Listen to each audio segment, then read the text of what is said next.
Welcome in. It's Sports by the Book Football Frenzy. All right, already. Anne's making me laugh as the show is starting. That's always a good day when she always does a that, good sign. He's Ryan McCormick. I'm Jeff Parles. Boy, wow, what another fascinating week of football. Yeah. We have 2 games to get to tonight. And as we've been doing on these Mondays, we'll bring him in. Our boss runs the book behind us here at the South Point. Our good friend Chris Andrews on set, as always, on the beginning of these Monday shows. All I will say before we get into the weekend that was and these games tonight, I just want to go back to Saturday real quick. Because that game on Saturday night between Alabama and Georgia is, forget September football. That's as good of a college football game as we're ever going to see. Of course, Alabama blows the giant lead, gets the 75-yard touchdown to Ryan Williams right on top of Georgia taking the lead for the first time, and then their defense held at the end to win by a touchdown as a small underdog. What a fantastic game. And we were fortunate. We needed Alabama. It was just one of those games. But, great to watch, great to see. We didn't have a very good day, though, Saturday. I could tell you we got beat up pretty good. So, but I will say this. The Saturday handle was fantastic. What I would consider a good, and I'm not going to give you the exact numbers, what I would consider like a really good Sunday handle, we blew away by over $1 million. Whoa. Yeah. Big Saturday. Wow. Yeah. And that's on top of a lot of the money was already the stuff they beat us out of. So, wow. That's again, unbelievable. Chris, this football thing might catch on. One of these days, Jeff. You never know. One of these days. By the way, real quick, there's the injury reports are starting to come out for tonight. Raheem Mostert, who we were not expecting to play, is not going to play tonight. Terron Armstead, their stud tackle, also was not expected to play. For Miami, he is also out as well. And not that anyone is hoping, but if there is an injury by any stretch to Tyler Huntley, Tim Boyle's the backup, not Skylar Thompson. So that is something at least to keep in mind tonight with the Dolphins. Money's all on the Dolphins, though. 2.5 right now in that game. Yeah, so, right now, I need both dogs right now, so nothing that surprising, really, 2.5 on Miami, 4.5 on Detroit at the moment. Hopefully you were watching the show yesterday morning when there were still some 3.5s in the market. Both Alex and I told you, if you want Detroit, you got to bet it right now. You did say that. And you warned everybody. Yeah, I don't know if you have the winner, but you definitely had the right number. Look. We know closing line value is not automatic, but it does mean something. It means something. For sure. So 4.5 right now on the Lions. All right, Chris, since it was such a huge handle day, yesterday in the NFL, that was a very weird day, at least from my perspective. Not throw out the fandom part of it, but the Minnesota Green Bay game yesterday, where Minnesota. Look, I know it ended up being a 2-point game. I know Minnesota had to recover an onside kick. While Minnesota was still playing hard in that game, that was a complete and utter destruction by the Minnesota Vikings in that game. And you moved Minnesota into your top 5 last week. How high can you go on this Minnesota Viking team at this point? Well, I think a lot depends on Sam Darnold, and right now he looks like he's kind of figured the game out. We always knew he had talent. What was he, number 3 draft choice, I want to say? Number 3. Number 3. So, obviously talented guy. But I remember coming out of college, I remember saying, he just doesn't protect the ball. You can't play for like a Bill Belichick and do that. A lot of other coaches. But it looks like he's kind of learned his lesson. And I always thought those kind of things can be coached out of a player. But right now, I think they have a really good lineup. I think they have excellent coaching on that whole staff.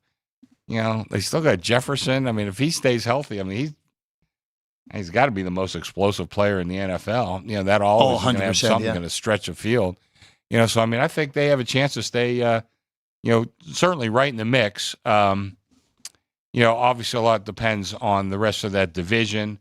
The Bears aren't, they're still in and out. We're going to see a lot of inconsistency because of a young quarterback, and I don't like their coaching staff. Yeah. Yeah. Our friends nod. Yeah. I hated to be sitting next to him and saying, you always put me next to him and I got to say something about the Bears, But anyway, Green Bay, I mean, Love needs to stay healthy. And they actually, I thought, looked pretty good. He was fine after the first Yeah. quarter, yeah. Detroit, I still like probably their 53-man roster as much as anybody in the league, but Goff needs to get it together, And he's had, listen, obviously he's had some great success in his career, but he's also had some mediocrity too, and we have mediocre Jared Goff. They might not make the playoffs. Well, that's the interesting thing where you mentioned Darnold, keep him upright, keep him from turning the ball over. And that team, again, they don't play a first place schedule like Detroit does, or even a second place schedule like Green Bay does. There's an avenue for Minnesota to win that division and stun all of us. And also that game, real quick, that's the London game, which I'll have my whole spiel on London games that don't involve Jacksonville and my strategy in betting those games a little later in the show. But Chris, on books that had look-aheads in this game, this is a 5-point swing because the Jets were 2.5 in a lot of those earlier numbers. Yeah. Obviously, the Jets have a total disaster yesterday, lose 10-9 to Denver. And Minnesota now properly is the favorite in this game. Oh, yeah. Again, that's another question of how high will this touch 3? I don't think it will personally, but if it does, that probably is a take in that game, even with how bad the Jets looked on Sunday. Well, I think it's a big game for the Jets. It's a huge game for the Jets. I really think because there's bad games, and then there's games that look like there's something wrong. Yeah. And that more looked like there's something wrong. Because the defense played well, but Rodgers couldn't get you in the end zone. I mean, come on. I mean, that's, I think we have some coaching disconnect there. And he said some things that, affected by cadence and all this other. The guy's been playing football for 20 years at a pretty high level. I'm not sure I want to change anything with him. I think there's another coaching staff I don't believe in. Again, with the Jets, that's been the thing the whole offseason. Yeah. Will this coaching staff hold them back? And that was yesterday. I know they didn't score a touchdown. That was a coaching staff loss more so than anything because you give up 10 points, you're supposed to win. That was Rodgers just his second career loss in a game where the opponent was held 10 or less. Second career loss. I can't believe it was second. To me, it would the funniest part of it was against the Lions of all really? Teams back in 2010, which that's a while ago. Yeah, a long while just ago. a little bit. Yeah. Well, I mean, you're talking about the Vikings defense that under Brian Flores has allowed one touchdown last week to the Texans, beat the 49ers, and then obviously shut down the Giants in week 1. But being able to go in Lambeau, they were up 28-0 in that game on Sunday. Yesterday, right? So just what Flores is doing with that defense, being able to confuse these offenses. And like you were saying, the Jets kind of looked like they were missing something or something just wasn't right. So I think it's going to be easier for the defense to translate going overseas for the Vikings than it is for the Jets to figure out whatever they were missing yesterday and have to travel overseas. So, well, I think those are good points. I'm still up in the air with the Jets. I'm not ready to sell them out yet. Yeah. I'm not ready to go there yet, just because of Rodgers. Right. But boy, the rest of that team just looks so out of sync. Jets get Minnesota, Buffalo, and Pittsburgh the next 3 games. So that is a very difficult stretch any way you slice it. Yeah. One neutral, one home game, one road game. I love saying neutral in NFL. But it is a neutral, even though it is technically a Minnesota home game. One thing to your point about Brian Flores, he's proven, and I would say Cliff Kingsbury on the other side of the ball, some guys are made to be coordinators. Yep. And they're not. I never liked Kingsbury as a head coach, but I always liked him as an offensive coordinator. Look what he's done with his team, too. I'm happy you brought that up because I want to just ask you before we let you go back to work. With Washington, where they're 3-1, they've punted 1 time in 3 games. With a team that was so low power ratings-wise going into the year, how do you handle a team like this that, look, other than the first game, which was a rookie's first career start with a new head coach, obviously, even though Quinn has done it before, against a playoff team on the road in week 1, they have looked as good as anyone the last 3 weeks. How do you handle a team that was that low at the beginning and now this through 4 games? Well, I've raised the hell out of them I know, on my power ratings. Yeah. That's all I can do at this point. That's another team. They're live to win that division. Oh, yeah. I mean, the Giants, I think we can forget about them. Yeah. But, between Philly and Dallas, I think we're seeing a lot of chinks in the armor there. You know, both those Philly teams. yesterday was deplorable, for lack of a better word, against Tampa Bay. I'll tell you what, though, the Cowboys aren't much better. I agree with you, Chris. They won by 5 last Thursday. Yeah. I mean, that we kind of forgot about that. Both those teams look extremely vulnerable. Washington looks, we're a quarter of the way into the season, but they look for real. And maybe they are getting good coaching right now. And, this Jaden Daniels, and we talked about experience for young quarterbacks. And Jeff, you asked me before the show, do I remember him at Arizona State? I kind of forgot all about it, to tell you the truth. It's amazing because I was talking with our old friend Gil before the show today. He's got to be happy. Well, yeah, that's what I asked him. When are you getting your Commander Super Bowl gear? Of course. But it's so fascinating because it's like when he was at Arizona State, I always thought, hey, this kid's got a lot of skill, but he's being coached horrifically. Well done, Herm Edwards, by the way, on that.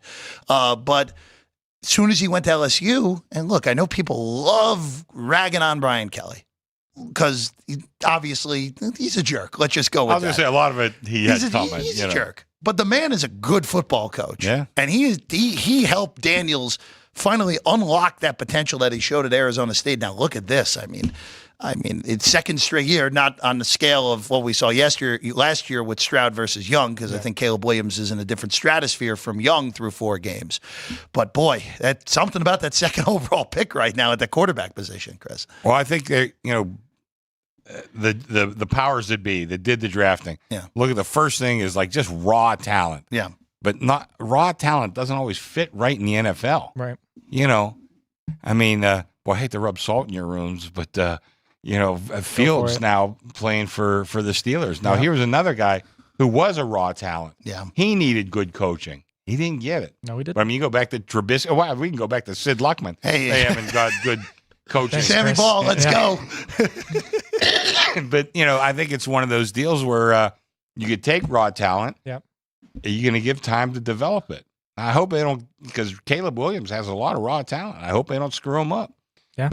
But I said it last year and I didn't say much about Jaden Daniels. I got to admit that. Mm-hmm. But looking back, he had a lot more experience. I think he was definitely much more NFL ready than Caleb Williams.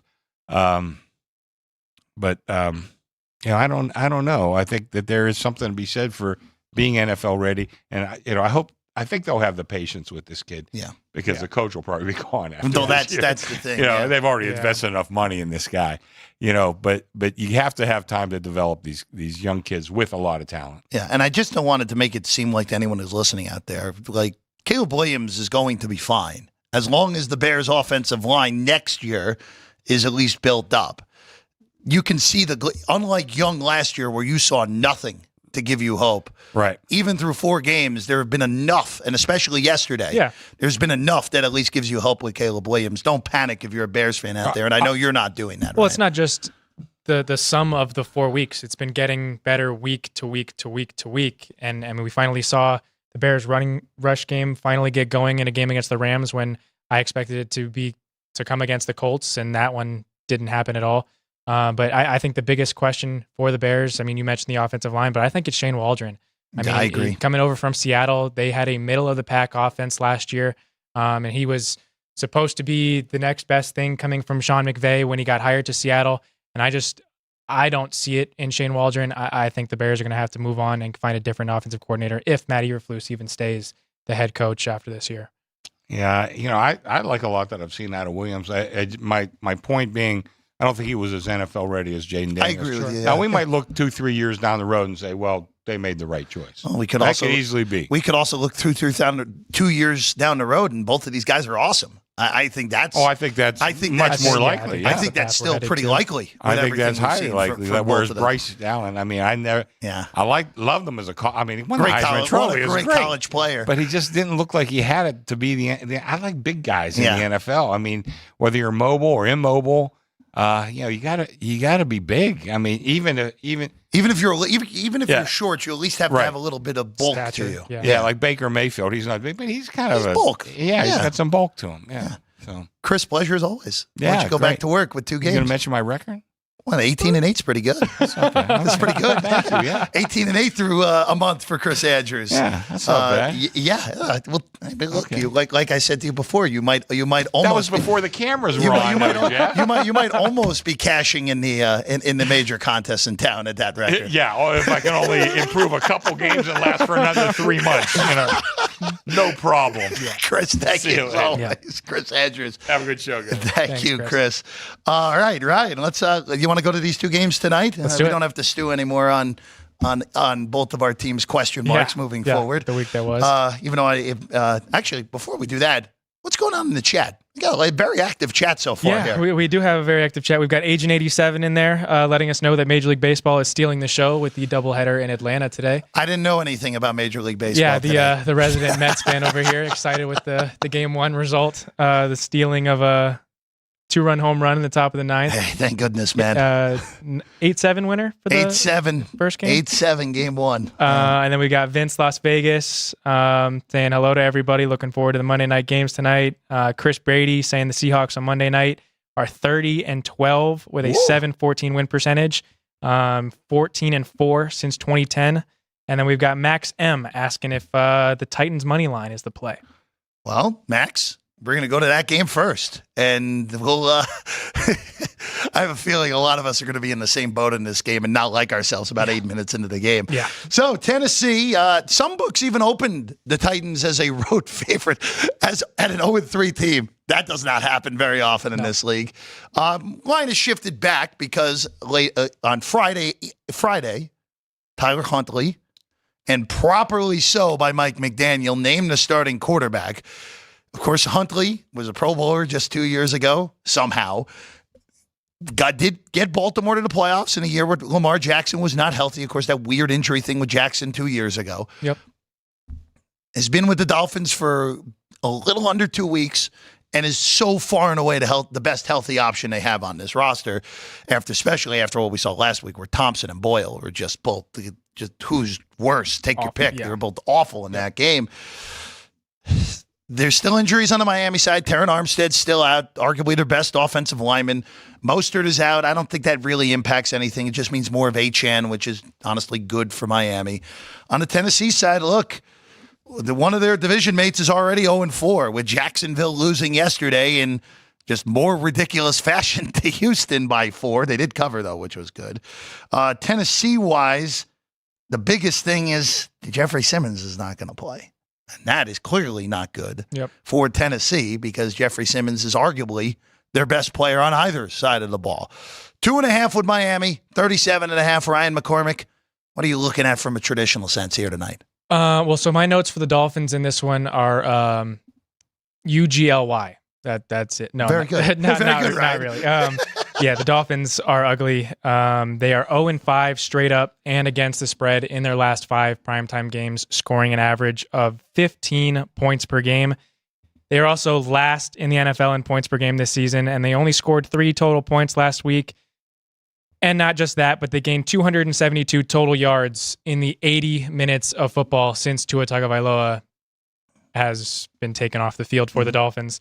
So I do not like the Dolphins in this one. I get Tyler Huntley is an upgrade over Skylar Thompson and Tim Boyle, like a 4-point swing as much so, but the Dolphins have not looked any good without Tua. So that's all I have for the Fins on that one. It's beyond amazing that Tyler Huntley, legitimately not on the roster at the beginning of the season, Right.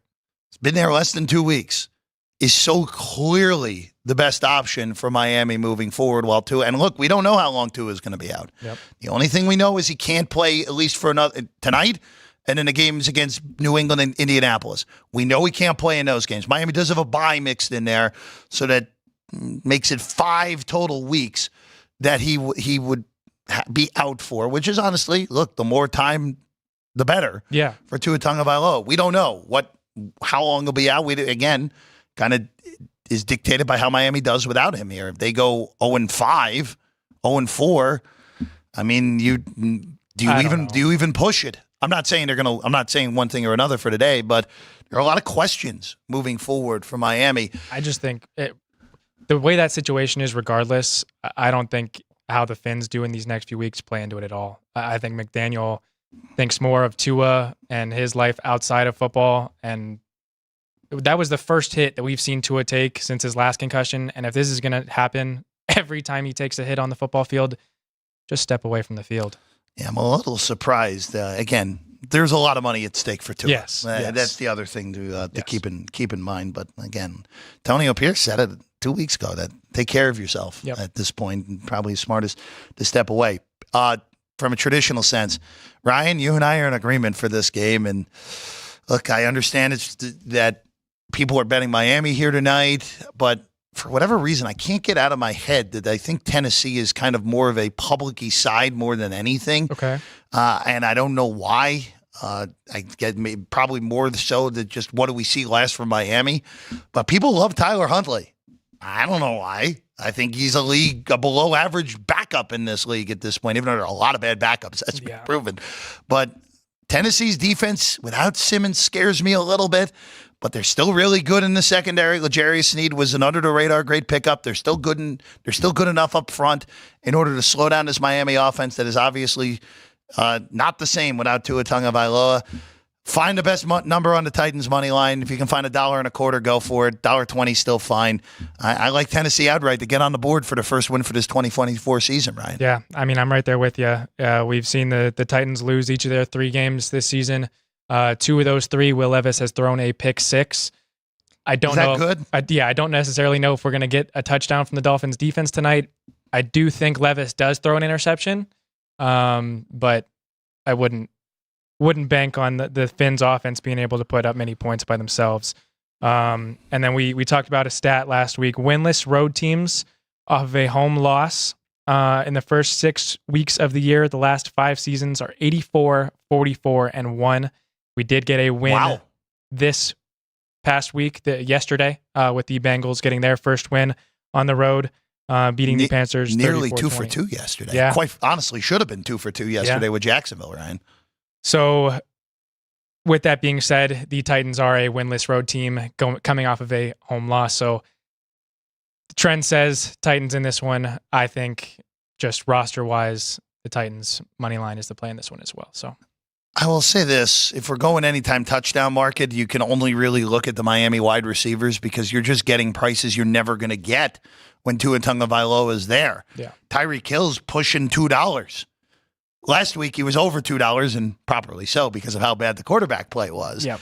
Jalen Waddle's pushing $3 on those anytime touchdown props, Ryan. And look, just find the best number out there. The best number I've just found on Waddle's plus 285. Hills is coming down. People have betted through the day. It's not overly surprising. Plus 195 is the best number you can get on Hill anytime touchdown. I think that's worth a shot. Yeah, I mean, why not? Either of those guys at those numbers. Guys in the National Football League. So, and again, I don't think Tyler Huntley's really any good, but he is significantly better than the 2 guys that were playing last week for Miami. Yep. Thompson and Boyle might be 2 of the 4 worst quarterbacks that are on a roster right now in the NFL.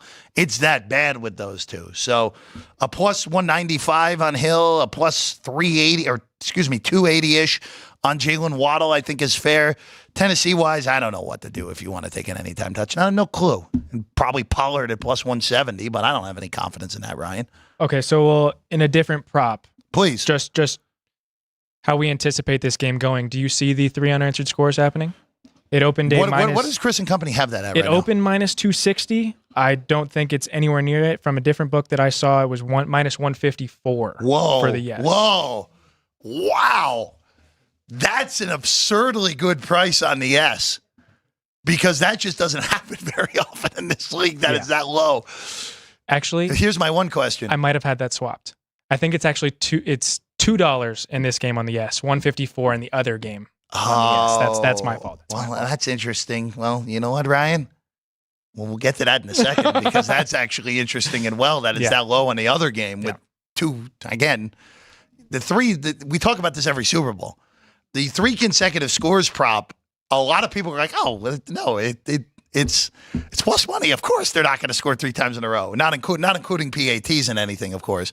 But there's a reason that prop is priced the way it always is. Yeah. It happens a lot more in the NFL than it doesn't.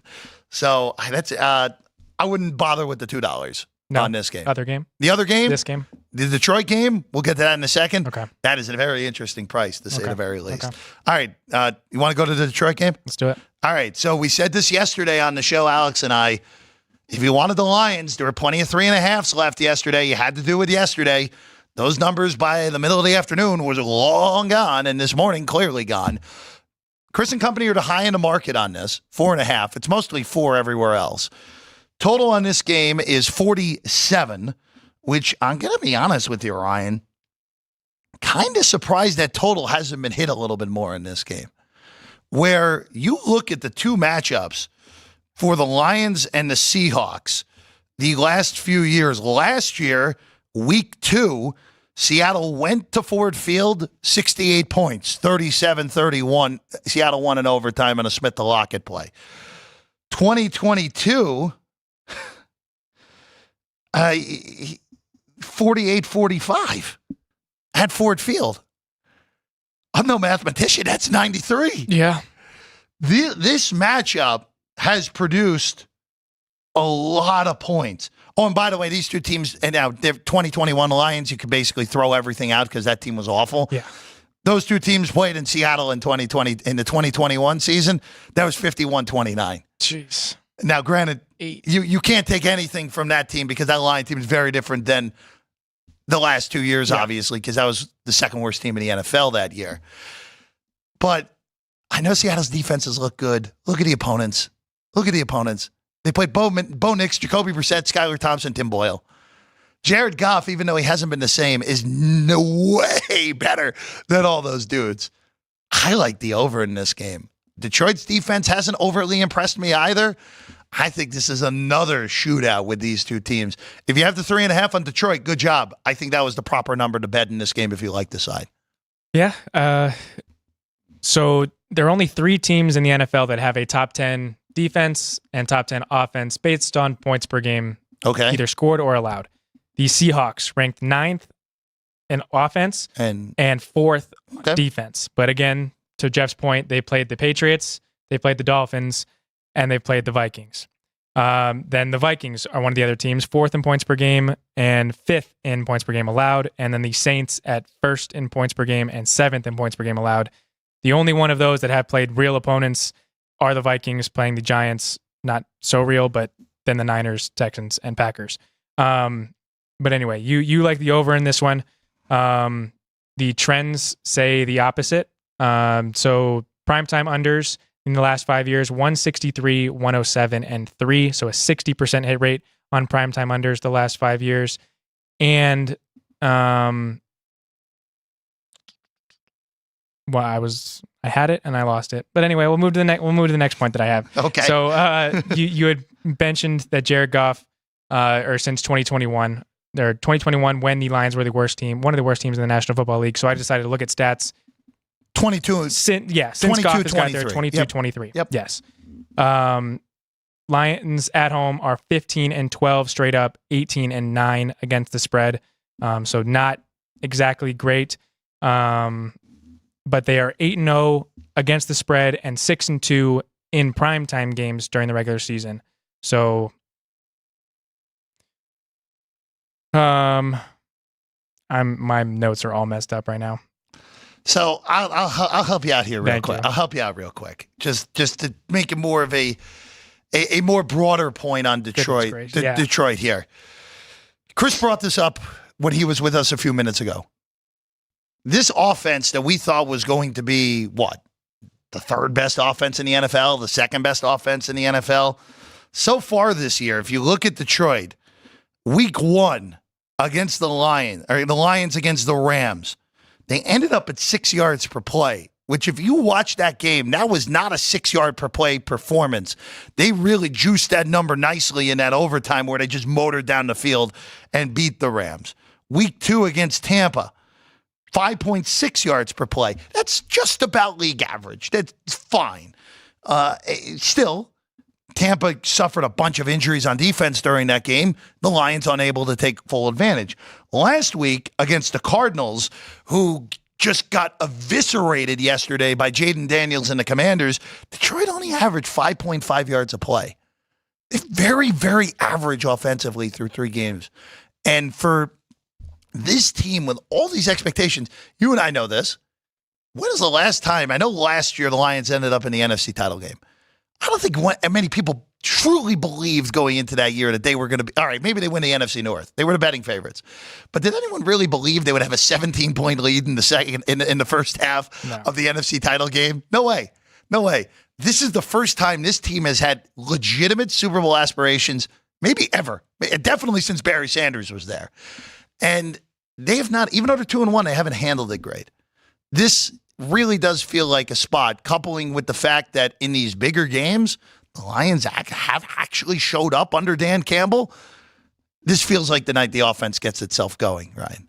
Okay, yeah. So to that point, I found the note I was looking for. Yeah. So they are 8-0 against the spread, 6-2 straight up, and they're 8 last primetime. Yeah, they get up with Campbell. Yeah. So they have not scored more than 20 points, not allowed more than 20 points in any of those games. They're outscoring teams 32 points per game to 17.8 per points per game. But if you're someone that likes to go with medians, they're scoring 23.5 to allowing 18.5. So a 5-point difference to the plus side in that margin of victory. So if you're playing medians, it would be the Lions to cover in this one as well. But the Lions are without Brian Branch on defense tonight and Frank Ragnow, their starting center. So just to keep that in mind for the Lions. That is the biggest injury on the Detroit side, where you're looking at Ragnow, who is an all-world center. And look, that is a significant loss. They're not going to have, based off what Campbell was saying earlier in the week, it's going to be a while for Ragnow. Yep. But they are good enough to figure this out. The Seattle defense, we haven't mentioned this. No Bo Mafe. No Byron Murphy. Yep. No Nwosu. And no Leonard Williams. Yeah. That is 4 of their 13 best defensive players that are not playing. Forget the injury report tonight. They were ruled out 2 days ago. No chance of playing for any of those guys. And Jerome Baker is also questionable still entering tonight. We won't get an injury report for another 10, 15 minutes on this game. But that is a lot to overcome on the Seattle end for the defensive side. Anytime touchdown or prop-wise, Ryan, the only thing I would even look at tonight would be, it's funny, I seem to like the Lions and I like the over. Jackson Smith and Jigba's approaching $3 on the anytime touchdown market. That price is way too high. Okay. That is a very nice price on Smith and Jigba at plus 280, and that is the low end. These are from DraftKings. They're very readily available for us in the morning. But you can do better, Search. You can still do better on this. I think that's a solid selection at approaching 3-1 on Smith and Jigba, who had the huge game in New England 2 weeks ago. So just another prop, not necessarily touchdown prop, but a rushing yards prop for the Lions running backs, being that no big cat, Leonard Williams for the Seahawks, and no Byron Murphy. What do you think of? I couldn't find an actual yardage number for Montgomery, but Jameer's is 51.5. So are you talking just on the ground, not put together? Yes. So let me see if we got one on Montgomery. I'm sure someone has a Montgomery rushing total. If my screen would actually work here, that would be super, super nice. Montgomery is 63.5 and Gibbs is 52.5 at the current moment. Okay. This is the one problem with Detroit's running back situation. It's very hard to figure which game is going to be the bigger guy. Yep. Gibbs is always the bigger play guy. So I think if you want to go over, it's almost, even though you might get less carries, the 44-yard pop is always in play with Jahmyr Gibbs. It's not really in play with Montgomery anymore. That would be the only way that I would look at that. That is an interesting one, especially again with the middle of that defense is significantly softer than it usually is because of all the injuries for Seattle. And then what do you think about receiving props? So Jameson Williams, 44.5 yards, 3.5 catches, and then Amon-Ra St. Brown, 72.5 yards. And I think that one's 6.5. Yep. Yeah, 6.5. We had a very good night with this last week on Thursday. We were all over. You were all over Lamb having a big game. Yep. I was all over Wan'Dale Robinson being a favorite target of Daniel Jones. Neighbors went over all of his props as well. It is the guy, again, I go back to Smith and Jigba. I think that's the guy in this game. If Seattle's going to stay in here and not get run out, he's the one who has to be the X factor here. Okay. Metcalf is going to get his. We know that. Lockett usually ends up with 4 catches for 45 yards and one absurd catch. And when we all say, how the hell did he catch the ball? Which seemingly happens every week with him. Yep. But Smith and Jigba's the guy, at least on both sides. Jameson Williams is interesting as well because he's another one. He's a like big play related guy. Like if you want to take a shot on a yardage and just hope that he, like, at that point, you might as well just look for his longest reception and assuming it's in the high, if it's in the low 30s, just bang it over and go from there. It almost feels like Goff looks for him on stick routes too. Yeah, like just get to the line of scrimmage or get to the first down marker, turn around, and it'll be right there for you. Yeah. So I do like Jameson Williams over 3.5 receptions. Pretty heavy tonight. Yeah, I no problem with that. He those big play guys, and also like you said, willing to look at the sticks for Williams. No problem with that at all, Ryan. All right, let's take a quick break. When we get back, our college football power rankings. One top 10 team for both of us went down over the weekend. Ole Miss gets stunned at home by Kentucky. How far did they drop for both of us? We'll tell you when we get back. Sports by the Book, football frenzy. South Point offers all the types of entertainment you'd expect at a first-class Las Vegas resort. Did you know our 400-seat showroom is one of Las Vegas's top destinations for live entertainment? Enjoy live performances by classic Vegas entertainers, bands, and today's hottest comedians, plus a rock and dance floor. You can also enjoy live entertainment at the Grand View Lounge, where you'll feel all the vibes of old Las Vegas. Enjoy the music, and if you love to laugh, don't miss The Dirty at 12:30, our very own free comedy show, every Friday night at 12:30 a.m. in the Grand View Lounge. The Dirty is 100% free, so arrive early. Go to southpointcasino.com or call the box office at 77136 for today's performances at the showroom and the Grand View Lounge. When you're ready for your favorite cocktail, stop in and unwind at one of our 7 specialty lounges. There's a bar around every corner, because you're in Vegas, baby. South Point Casino has plenty of attractions for the whole family. Catch a movie. Our 16-screen movie theater includes 2 XD Extreme screens for the ultimate in viewing, sound, and luxury. After the show, treat the family to a variety of treats at our old-fashioned ice cream parlor, Kate's Corner. We scoop up a variety of creamy concoctions, including smoothies, hand-dipped cones, milkshakes, malts, sodas, and sundaes. At Kate's, there's something for everyone. And if you've still got time to spare, our bowling center might be right up your alley. Voted Best of Las Vegas, it's a great place for friends and family fun. 64 lanes, a pro shop, snack bar, and arcade. And while the kids are bowling, you can play slots and sip on a drink in the Alley Cat Lounge while overlooking the lanes. For our more serious and professional bowlers, the South Point is also home to a separate tournament bowling plaza.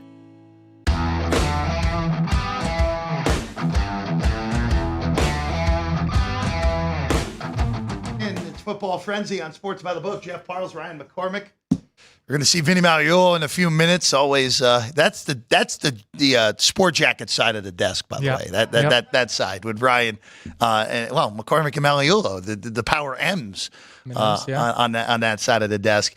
Well, Ryan, we moved to October for college football, and we still have the top 10. Ole Miss loses last week. How is the big shocker in college football? Yeah. Obviously, we mentioned it with Chris, the epic game between Alabama and Georgia. So let's just go into it. Number 10. It's funny. The team I had at 10 last week actually moved up a few spots without playing, which is always love when that happens. Miami, I moved Miami down. That ending on Friday night is probably the most ridiculous ending you're ever going to see in a football game. Virginia Tech blows a double-digit lead in that game. By the way, Brent Pry, who is the head coach of Virginia Tech, is now 1-10 in one-score games. That's good, right? Which is shocking to be that bad that 10, quickly. Holy cow! 1-10 after losing that game on Friday night. Miami survives on a Hail Mary that was initially ruled a touchdown for Virginia Tech. Shades of Seahawks and Packers with the replacement refs replay. I thought I thought it was incomplete the whole way. I think they got it right, but I don't know if there's enough evidence to actually overturn the call on the field. And as always with Miami, the talent is amazing. Cam Ward made the play he made on that final drive to set up the touchdown at the end was one of the more ridiculous plays you'll see a quarterback make. But Mario Cristobal is still Mario Cristobal. And at some point, this team is going to lose a game, maybe two, because of some stupid thing he does. And they nearly paid the price on Friday night. So they're number 10. I dropped Ole Miss to number 9. I couldn't really go lower than this. I think the bigger takeaway from Saturday's loss is that Kentucky losing to South Carolina is one of those results, in the fashion they did, is one of those results that we're going to be like, what happened here? Where Kentucky has an elite defense. They were awesome against Georgia. They were awesome against Ole Miss in the upset on Saturday. But I said this to Alex off the air, actually, Ryan. I was concerned about both Ole Miss and Tennessee. One of those two teams I really thought was not as good as they've looked through the first month. And it sure looks like it's Ole Miss because look at the opponents they played. They destroyed 4 bad teams. Yeah. They finally play a real team and they lose the first game right out of the gate against a real team. That is not a good sign moving forward. And again, Ole Miss doesn't have the most difficult of SEC schedules, but they still have to go to Baton Rouge.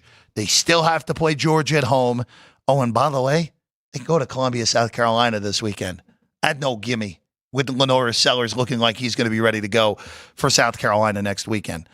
Number 8, I'm going with the alma mater. I moved Mizzou from 10 to 8 on the virtue of not playing, and also too, because of what happened with this will be a backwards way, and I'm sure someone will criticize me for this. Ole Miss losing reminded us yet again in that league, if you don't show up right, you are very close to paying the price. And I know Vanderbilt is probably still a 5-win team, but unless if you're playing Mississippi State in the SEC and you don't show up on a Saturday this year, you're just asking to get beat. So I actually moved Missouri. Slightly up based off of what we saw this weekend across college football.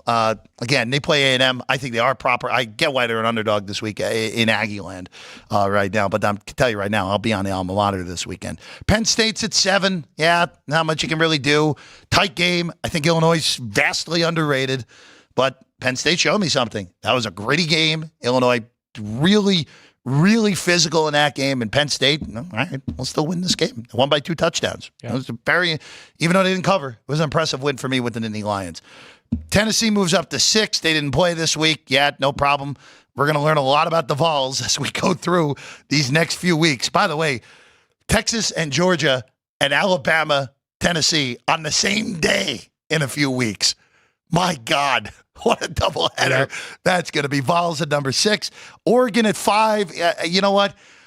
They're just going to be one of those teams where when they look great, they look like the best team in the country, but they're going to have a lot of the time in the second half against UCLA, the end of the last play of the first half through the end of the game on Saturday night in LA.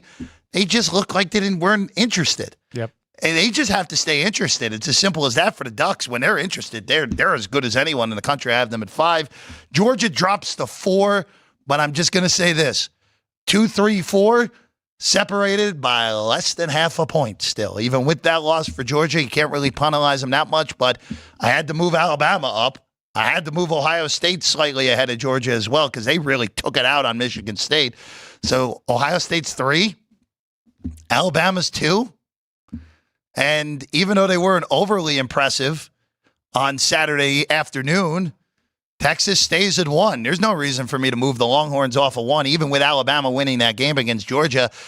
Again, these top 4 teams, boy, they are all unbelievably good there, Ryan. Yeah, I have a very similar top 3, but I won't go there yet. I'll go start with my 10. I did have the Utah Utes here at 10 last week. They gone, right? Yeah, they are not as far as you'd think, though. They are behind Michigan and USC, but they are still ahead of LSU and Notre Dame for me, just because I expect more from Utah than I do Notre Dame.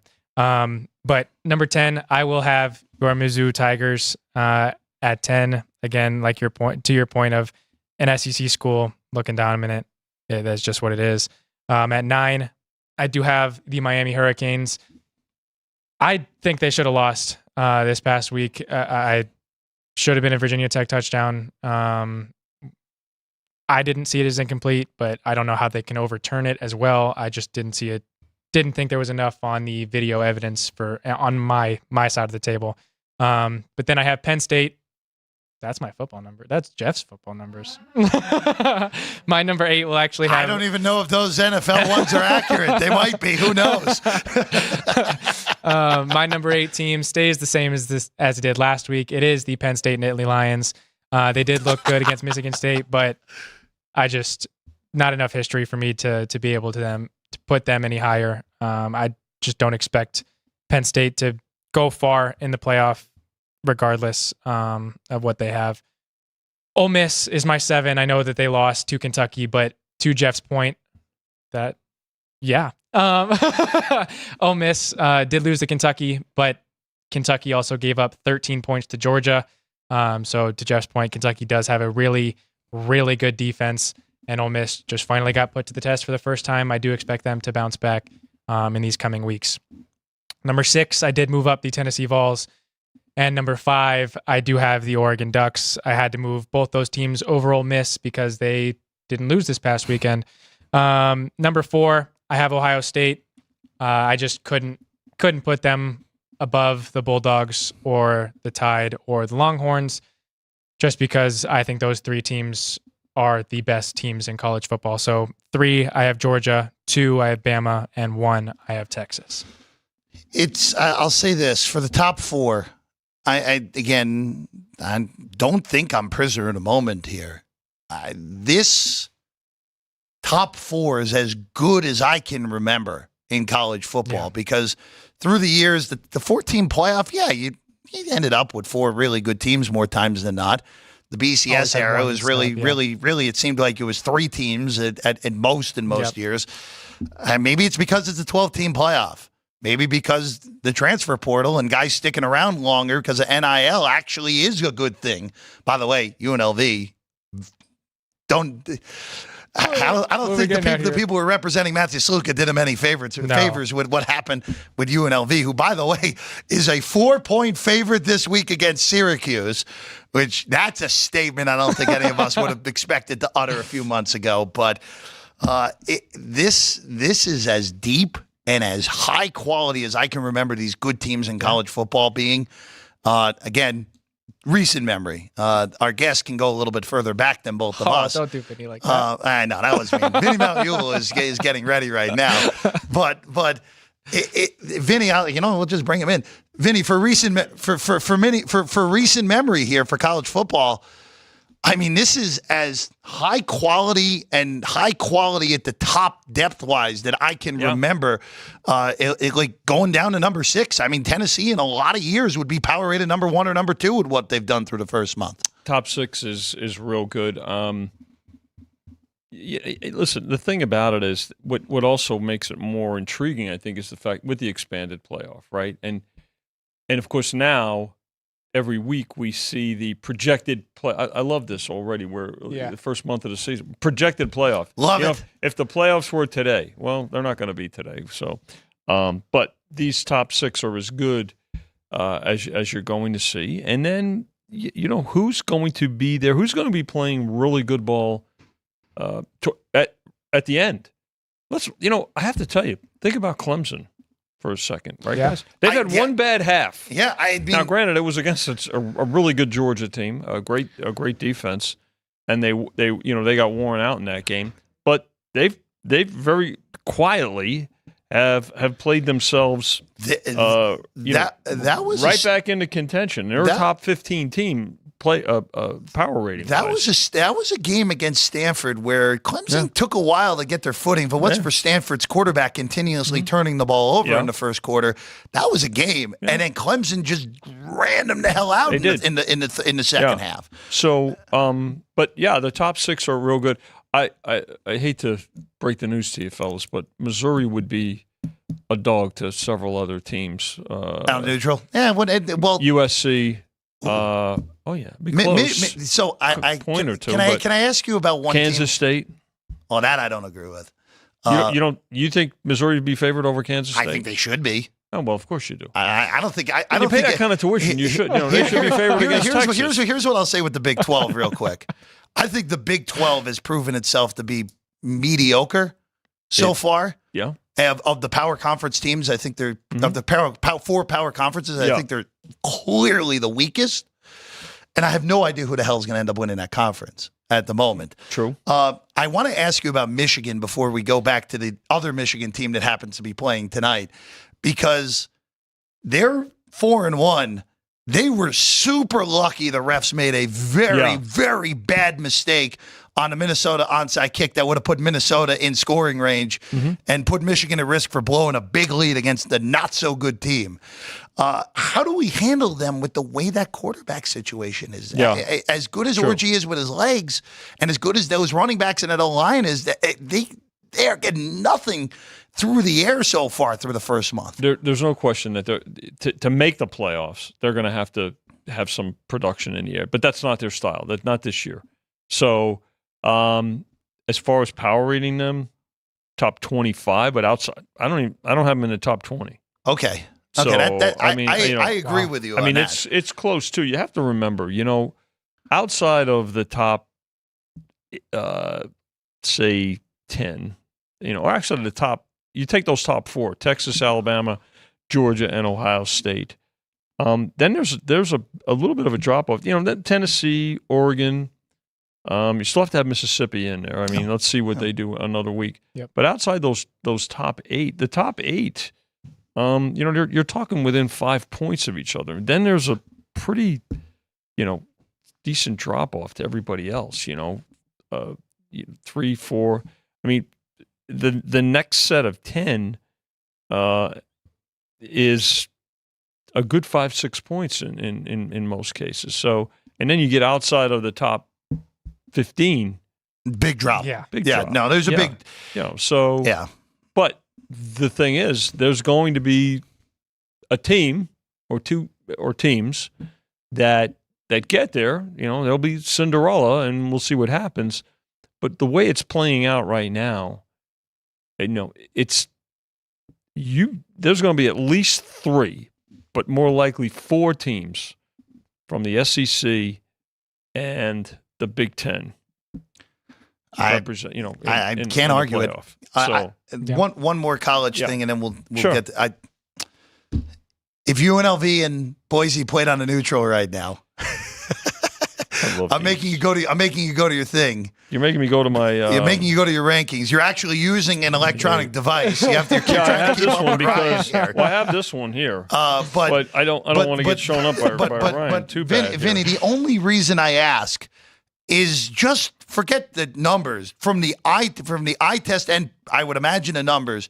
Those two teams are so much better than every other non-power conference team at this point that it really feels like if we get the rematch in the Mountain West title game, the winner of that should be the team that ends up getting that automatic bid. So on a neutral field, Boise's a 1 in my rankings. Yeah, 1. So they are that close. They're close. Yeah, okay. Yeah, they're close. Yeah, They are. I think UNLV's defense is real good.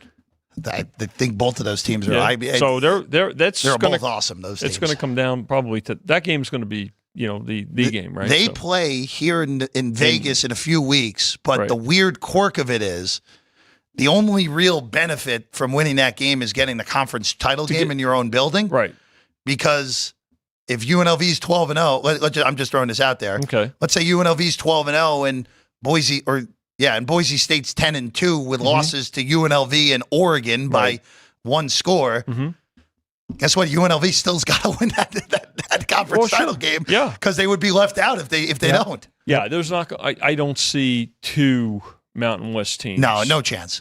So as good as those teams are, there's no chance. Listen, we rate teams, but we also rate conferences, right? And when you look at the conferences, that's why the SEC and its expansion have only been, that's going to grant them more consideration than ever before. All right, let's go to tonight.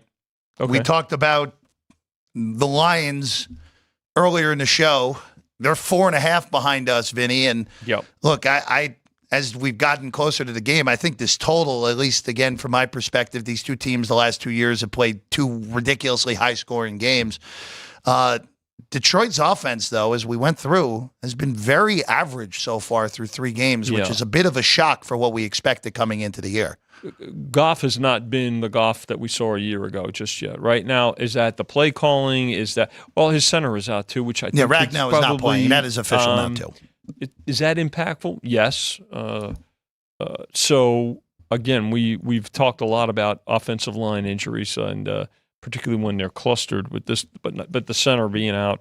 But you wonder too if Goff gets things going here, because we know that one thing's for sure. Seattle, they want to throw the ball. I mean, and they've got the receivers to go get it. So you just wonder now. Here we are, the first quarter of the season is just about to end. Our team's finding their stride. That's why we've got to really start seeing. We'll start learning more about teams. Listen, we'll find out what the Lions do tonight, what kind of adjustments they make, because they know too that they've not been the same offensive team, and Jared Goff knows it as well. I think it's had a lot to do with some play calling too, which I think Dan Campbell is probably going to make some adjustments. So to that point, the Lions are missing their center, but the Ragnow out. Yep. Yeah. So, but the Seahawks are missing 2 of their defensive tackles and 2 of their linebackers. So the official injury report now are out for this game. There's no surprise. We knew Brian Branch also wasn't going to play on the Detroit side, so that no surprises there. The Seahawks were hopeful Jerome Baker was going to be active. He's not. So Baker and Boa Mafe, arguably the 2 best tacklers, not playing in this game. Yep. And Byron Murphy and Leonard Williams are both out. I mean, that is, like we said, Vinny, earlier in the show, and Ryan, 4 of their top 12 defensive players are not playing in this game tonight. And this is going to be the biggest test that they've faced so far. Oh, yes. Huge step up. When you look at their schedule and what they've done, and listen, I'm not going to take anything away from them, but this is where, too, you may see the Lions press offensively and try to exploit those injuries. So, which is another reason why I think this total has started to go back up too. I think folks are anticipating point. Plus, it's a Monday night. It's a Monday night game, and the public loves to bet on the overs. So, but I think for those reasons, we'll see that you may see the Lions get a lot more aggressive tonight with their offensive play calling. Well, so just something that I kind of just thought of was the Lions are going against an NFC West opponent in this game, and the Lions have shown that they kind of want to run the ball. And so if you go back to week 1, when the Lions played the Rams in a game that went to overtime, and you saw the Lions just run through the Rams defense at will at any point of the defensive line that they wanted to, just to go down and score and win the game. That's kind of way I see this game going, is that the Lions are going to be able to control the line of scrimmage and kind of run through the Seahawks. Do you see it going any different way? Well, I think when I say pressing the offense too, it's a combination of things. It's not just, rearing back like here's a dated reference, Air Coryell. All right, Chrissy, I know is smiling in the office right now hearing that. I mean, why wouldn't you too, especially with the other team's 4 top tacklers being out. So, and that could open things up from a passing perspective too. So I think we'll see some more offensive balance tonight by the Lions, Ryan, to your point. Okay. The other game tonight, of course, Miami, Tyler Huntley starts. This line is moved because of that. You guys open pick up to 2.5. Not much of a shock.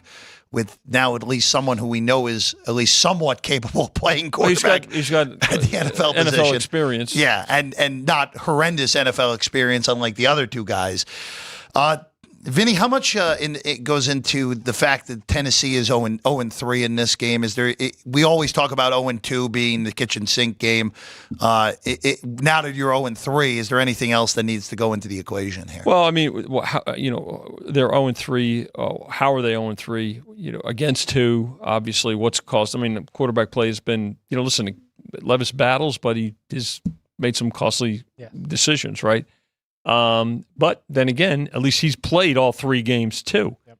So with the Dolphins now, with the injuries they've got offensively, then you've got to look at their situation and say, okay, how's this going to change things? Now, obviously, the folks think that there is some serviceability at least at the quarterback position for the Dolphins with a veteran. Maybe they're taking a page out of what Andy Dalton did a couple of weeks back against the Raiders. And, kind of looking at the Titans saying, look, good defense, but offensively, mistakes and bad decisions that may perhaps continue. And I think that's contributed to the line going up to 2.5. Now, obviously, if this hits 3, then we know what's going to happen, right? That, there'll be a definite take on the Titans simply because of the number. It's going to be a very interesting doubleheader. You guys love good this. One. Love the split doubleheader. I still like those old school week 1 pure doubleheaders, but these are still pretty good despite the fact that some people complain about everything. But that's a different discussion for a different time. A lot more complaints if there was no Monday Night Football. No, that's true. Right? We learned that the hard way a few years ago. That's Vinny. right. I know that to be the case. All right. That's all we got for you. 2 games. Seahawks, Lions, the second game. Dolphins, Titans, the first game.